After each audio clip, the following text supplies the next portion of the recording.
வணக்கம். சைசி இன்னைக்கு ரொம்ப முக்கியமான ஒரு டாபிக் எடுத்துட்டு இருக்காங்க, ப்ரூவிங் ஆஃப் எலக்ட்ரானிக் ரெக்கார்ட்ஸ். இந்த மாதிரி ஒரு கான்ஃபரன்ஸில் என்னால் நேர வர முடியலன்னு எனக்கும் ரொம்ப வருத்தமாக இருக்குது. ஆனால் இது மாதிரி ஒரு ரெக்கார்டிங் மூலமாக என்னோட மெசேஜை ஷேர் பண்ணுறதுக்கு ஒரு ஆப்பர்ச்சுனிட்டி கொடுத்ததுக்கு மிக்க நன்றி. Electronic evidence. So the minute we think about electronic evidence, there is an automatic resistance. Just the prefix electronic somehow seems to create an obstacle in our mind in terms of accepting such evidence, or there is a fear in terms of reliance on such evidence. There is an automatic assumption that the minute it pertains to the electronic domain, somehow it is more difficult to rely on rather than a very safe and easy form of evidence to place reliance upon. Now, this reluctance would ideally have been set aside through the mechanism of law. Law here definitely needed to be an enabler and not a stumbling block. This was in a way the earnest request that the Arjun Pandit Rao judgment also put forth. There was a clear direction and guidance to the legislature in the judgment, which first talked about the genesis of 65A and B, which were primarily from the civil and criminal laws from the United Kingdom. Our Supreme Court first enumerated the UK provisions and the fact that both the civil and the criminal provision had been repealed as of 1999, and UK resorted to common law principles for reliance on secondary evidence with respect to electronic records. And there was a clear direction that India could also probably follow suit. And most importantly, even if we step back a bit from the main Arjun Pandit Rao judgment to the reference, what it earnestly put forth is for clarity and certainty in terms of reliance on electronic records. So with the new laws coming into place, what we would have safely assumed or presumed as something that we could expect was that certainty and that clarity which a catena of judgments had set out to enumerate and elaborate and clarify the rather ambiguous provision as was available to us under 65A and B of the Indian Evidence Act. Unfortunately, what we have today may be a slightly modified version, may be an attempt in good faith to provide that clarity, but unfortunately it falls short. To what extent does it help us and to where does it fall short is something I would like to at least try and briefly touch upon in my session. And I do not expect to be able to enumerate in detail on all aspects. So I limit it to the fundamentals here, and I leave it to today's deliberations to delve deep into this topic and most importantly, try and give some clarity for practitioners so that whatever we have on hand today is easy to implement, and we hope that swiftly law will take some recourse to making electronic records the best form of evidence. That is our utopian dream. Let us see where the journey has been till now and where it leads us. I would not be taking much time on the journey so far, but I would like to first emphasize on what Arjun Pandit Rao said and a little bit about my journey in terms of my contribution before the Criminal Reforms Committee and as an advisor to one of the ministries. So if we look at Arjun Pandit Rao first, as I already pointed out, it emphasized the need for certainty and clarity for reliance on electronic records. It affirmed the main decision affirmed Anwar versus Bashir on two things. One is that if you're relying on primary evidence, then you do not need to give the certificate.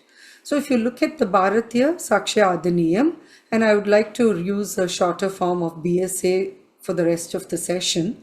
So if you look at the equivalent of 60 under the Indian Evidence Act, you have section 57 BSA, which not only talks about primary evidence, but it has been elaborated a bit further to include electronic records or primary evidence with respect to electronic records, where you produce the device or the computer on which the primary document or record has been created.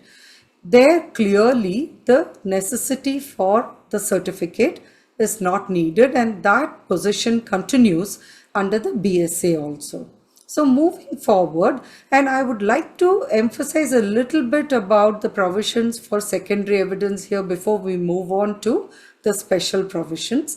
The reason for this is something I very earnestly presented before the Criminal Reforms Committee and have advocated thereafter too, which is, do we really need special provisions?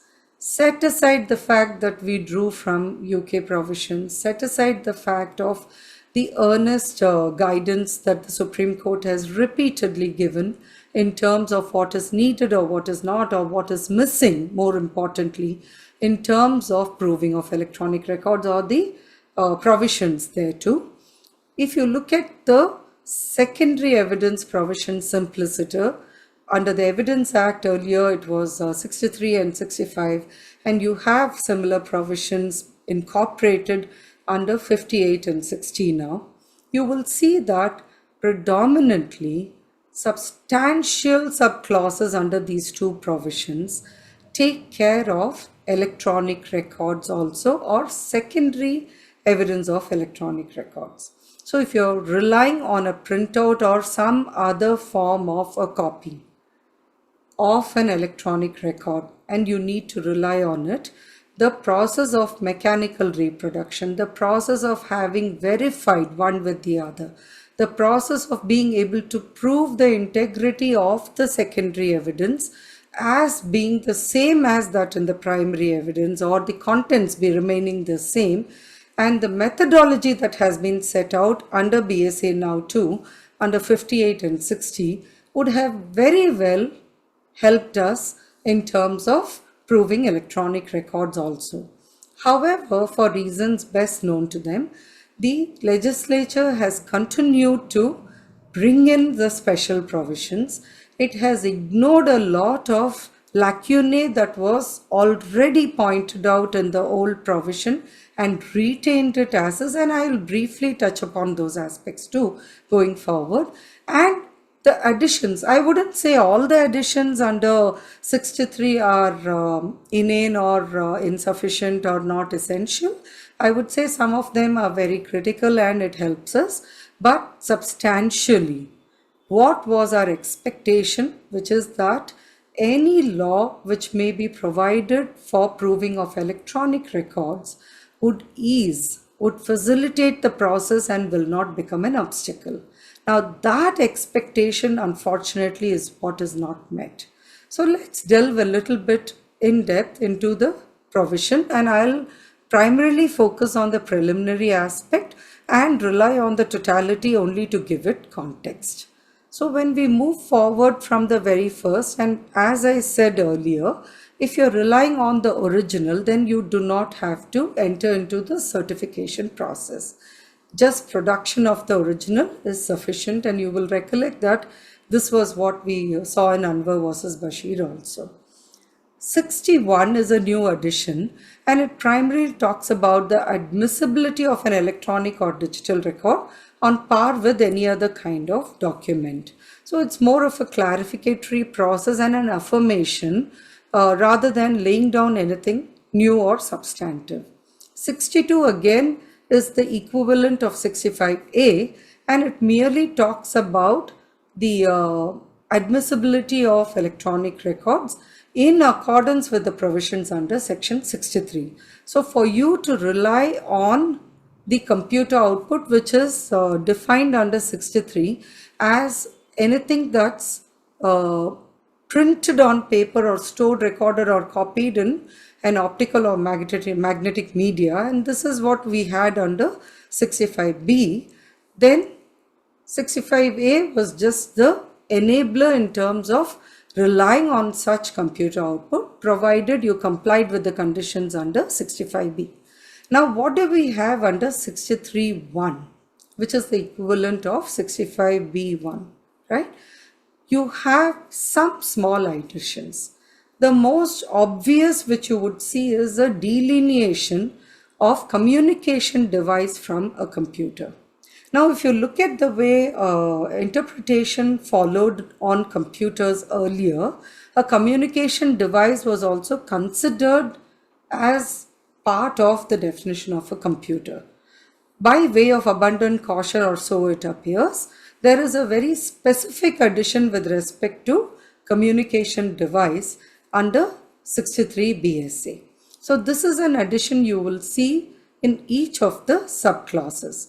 Now there is one more addition in 63(1) which I would say is a bit critical, which is, of course, one more addition, of course, is apart from optical and magnetic media, they also talk about storing from the original electronic record onto a semiconductor memory also is considered as a computer output. But it also goes on to add or otherwise stored, recorded or copied in any electronic form. So in a way, I would say this is an addition intended to provide some dynamism in terms of some other new forms of recording or copying or storing, which may not necessarily be available today. And I would therefore say that's a good addition there. So this is what section 63(1) gives you, which is that clarification in terms of what is it that would require the certification process. So it's effectively like a build up from 1. I would say actually we should jump to 3 and then move to 63(2) and then 4. That's how the flow actually comes. And in effect, I would also say 63(2) could have been subsumed into 63(4), given the manner in which the wording is again retained from 65B, and where courts have already pointed out the opacity in those provisions. I will clarify as I move forward. So when you look at 63(1), I'm circling back to that, and what it entails, I just want to put in a qualifier. Often the wording that is contained here has been misconstrued as if everything about an electronic record, including the truth or correctness of the contents, stands proof once the certificate is accepted and the document is marked. That is not the case. As with any other document, it is only about these 3 fundamentals which the certificate helps us to establish, which is the authenticity, integrity and non-repudiation. And the last part is what a party which is contesting the certificate or the document submitted along with it will be raising. That is, where they want to repudiate a document, and they will do so by attacking the authenticity and integrity of that document.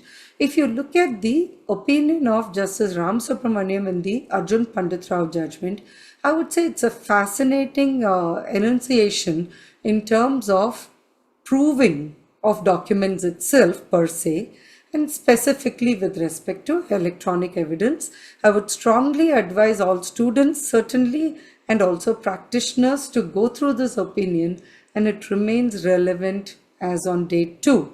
The new laws have not really substituted the necessity of this particular opinion. So what it talks about is the 3 stages in terms of proving of documents. The first stage, of course, is relevance, and the second stage is the proof or the admissibility of it, and the third stage is the proof of the contents, as in the truth or correctness of the contents. So when we're talking about the certificate, we are actually only talking about the second stage, which is the admissibility part of it. It doesn't refer to the relevance part of it, because that would be before the certificate aspect. Then you come to the necessity of the certificate and how you're going to prove it and why. And the third stage will be you will still have to prove the truth of the contents.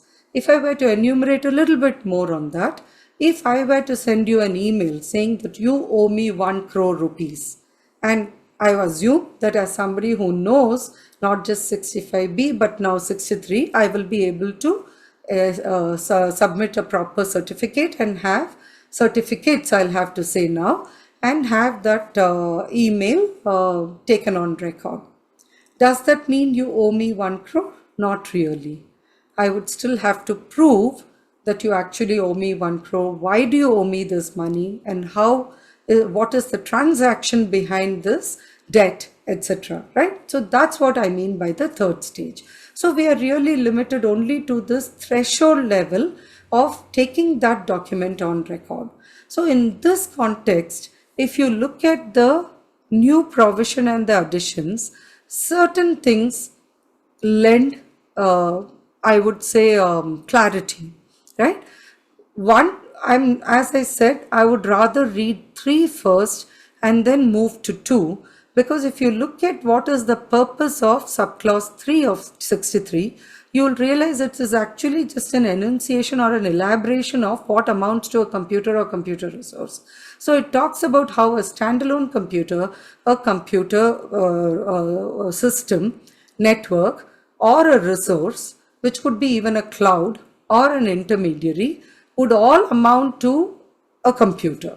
Which means if you have a series of computers and either one or multiple computers are recording something, all of it comprehensively or severally will amount to a computer, and you could draw from either any of those to submit your computer output. Computer output, as I already explained, is something which is a copy of what is there in the primary electronic record source, wherever it may be. So this elaboration in 3 helps us to a lot, to a substantial extent, and more so I would say with the simplification of the explanation. And this is the substantial addition that's made in subclause 3. And that helps us when you go back to subsection 2 in terms of what is it that you're expected to do. Now, when you look at subclause 2, it remains the same except for the substantial addition of the words communication device. One critical aspect also comes in terms of subclause 2A, which is the addition of the word create. Earlier you had a computer used regularly to store or process information for the purposes of any activities regularly carried on over that period by the person, etc. Now it also includes create, store, or process. Now in hindsight, when you look at it, you can see that it seems like an obvious addition and something that ought to have been there. More so when you look at subclause 2 itself, which seems to be talking about the creation of a document, and that to show that it was created by a computer device, and that during that period the computer device was working properly and it was used for that particular activity, and that there was no disruption which damaged the integrity of the document, and even if there is a disruption, it did not damage the integrity, and that the information contained in the electronic record reproduces or is derived from information that's fed into a computer system. Now I will just pause here to just clarify one aspect, which again both Anwar versus Bashir to some extent and Arjun Panditrao in more elaborate manner enunciated, which is that when you look at the first 3 subclauses, it doesn't give you an indication of whether it is or and. But between C and D you have an and. So the subclause 2 has been interpreted as if you have to comply with all 4 conditions. Now here was an opportunity for legislature to clarify, and this becomes critical when you look at subclause 4, and I would also request you, if time permits, for you to read this one article I wrote for Live Law, where I spoke about the tale of 2 Annies, 2 ANY, Annies, and from Anwar to Arjun. So why I'm asking you to read this is, if you look at subclause 4, in the beginning, the first preliminary part of it, it says that you have to give the certificate doing any of the following things. Now that wording has been retained in subclause 4, some specificity in terms of when a certificate is to be given has been included in subclause 4 through the wordings of that it shall be submitted at when an electronic record is being submitted for admission. So to some extent this clarity comes in terms of at what stage do you have to give the certificate. But the word any of the following has been retained. What exactly do they mean by any of the following? The subsection then goes on to enumerate the three things are to be done, which is you identify the electronic record and how it was produced. Secondly, you also give the particulars of the device used for production of that electronic record, and here is where they have linked it to subclause 3 in the new addition under subsection 4. And then the third part is important, which is that it asks you to describe any of the matters in terms of the conditions set out in subclause 2. Now, in two places in subclause 4, which is where a certificate is mandatorily required to be submitted, it talks about you having to submit on particulars, which is only any of the three. But if you read this subsection along with the interpretation in Arjun Pandit Rao and Anwar versus Bashir, of course, moving forward also to, most importantly, the format that has been given to you in the schedule, you will realize that again, you will be required to prove all 6 conditions and not just any one of the 3. Why am I saying 6? Because under subclause 4, you have 3 elements where first 2 set out 2 separate elements and the third subclause only talks about any of the conditions set out in subclause 2, and subclause 2 sets out 4 conditions. So now therefore you will have to continue to give also you have to comply with all 6 conditions set out in 63. This again goes on in the same way as under 65B. The opportunity that the legislature had at least to clarify and not use the word any has been missed. The good thing, of course, is the schedule has been added and the format is explicitly given. Where is the bad news here in subsection 4? We already had difficulty in terms of proving electronic records either through owner or administrator or a person who was in charge of the management of the activities. But now you need 2 certificates to be given. The first is by a person in charge of, and there is a slight correction from 65B to 63 here, or I should say amendment. So a person in charge of the computer or communication device or in management of the activities. Now, if you look at all the judgments, nothing really enumerates on what do they mean by activities. Here was an opportunity to explain it. Again, that has been missed. Nothing has been explained. And here is where the problems start. So you now have to give a certificate by a person in charge of the computer or communication device or of the management of the activities and of an expert. So every time for every electronic record that you wish to rely on, now you have to give 2 certificates, both of the owner or the management person and of the expert.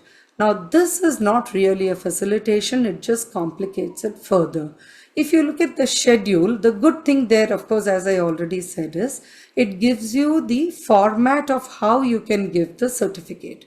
I remember early days, the maximum number of queries I would get is about this aspect. How should a certificate be formulated?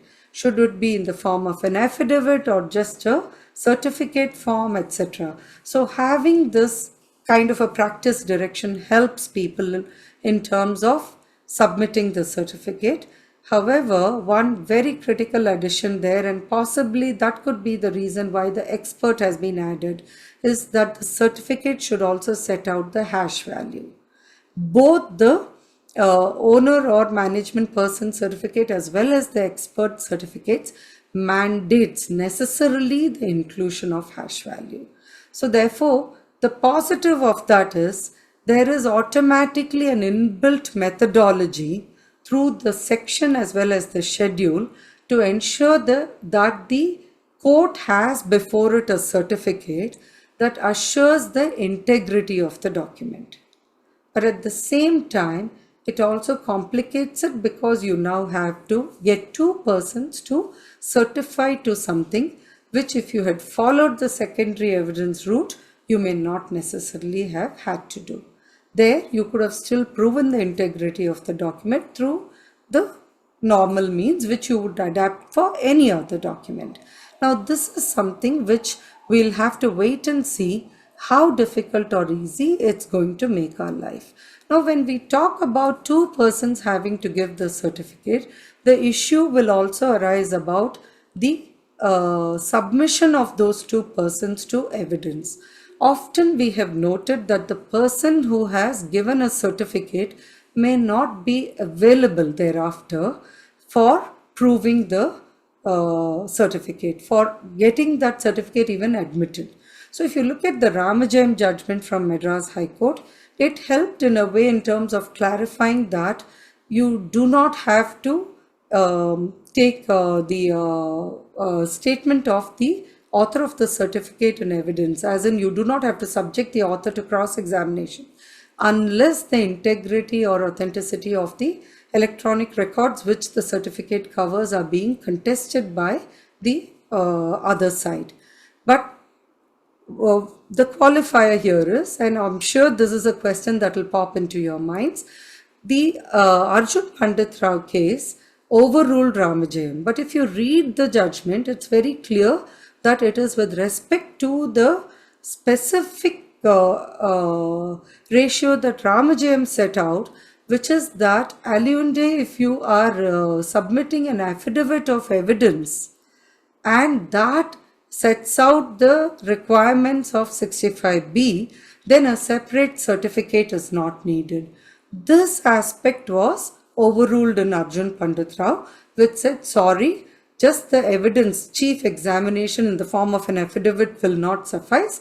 You will have to give the certificate separately. So the aspect with respect to the necessity of submitting an author to a cross-examination may still continue, and we will have to see to what extent the courts are going to decide upon now the necessity of submitting two witnesses, not just one, for cross-examination. The assumption would be predominantly the defense will deny the documents and you would have to bring the witnesses for cross-examination. Some succor comes to you from one of the Bombay High Court judgments where in a company A had given the certificate and then he had moved on, and then B gave evidence. So he spoke about both the electronic records and also with respect to how the certificate was given. And in those circumstances, the Bombay High Court still allowed for that evidence to help take the certificate on record. Again, these are issues still which are moot, and we'll have to wait and see how the new provisions pan out. Moving forward, subclause 5 does not give you much difference in terms of what we already had. It primarily brings in some minor corrections in terms of simplifying the language, and that's more of an explanatory subclause. Now, when we look backwards to what we could have had and what we have today, I would like to close by relying on the Madras High Court judgment in Yuvraj versus State, which came very close to the new laws being enacted. I would say just before it came. Very poignantly, the Madras High Court says that 65A and B are a square peg in a round hole and it doesn't fit quite well. And it also laments the fact that whilst UK decided to do away with the special provisions for certification, India adapted it thereafter, meaning in 99 UK repealed these provisions and India adapted it in 2000. Another very interesting aspect comes out from the Madras High Court judgment, which is it points to countries such as Canada and South Africa, which decided on a separate code for electronic evidence. So the court also advocates that possibly we should also resort to a separate section at least for electronic evidence and not combine it with the primary and secondary evidence aspects, even though what we have now are special provisions which are meant to set out separate procedures. Now, we already have a lot of difficulty as practitioners in terms of proving electronic records. The difficulty is aggravated if there is insufficient training for police officers in terms of substantially establishing prosecution cases. Now, this aspect has been highlighted by the Supreme Court in William Stephen versus State of Tamil Nadu. I thought it was really critical as we move forward for not only special training to be given to police officers. I'm aware that this process has started quite some time back and continues till date, but we need to give special emphasis to ease the fear which I mentioned at the very beginning in terms of either the word cyber or of electronic, and give confidence to our law enforcement officers that they can definitely rely on electronic records. They can find an easy methodology provided they put down clear SOPs and a process-driven methodology to ensure that electronic records are taken on record. Today, as opposed to earlier instances, they have a very specific format, and one criticality about the format is it not just talks about hash value, but it actually gives like a tick mark methodology for you to decide and figure out who you're taking that certificate from. So the categories from whom you can take the certificate are also clearly set out there. And therefore, to that extent, you have a less complicated process. I will not move further on the complications that are going to arise in terms of the word expert in subclause 4. I'm going to leave that for the next IC conference. Thank you all once again for having me here. Jai Hind.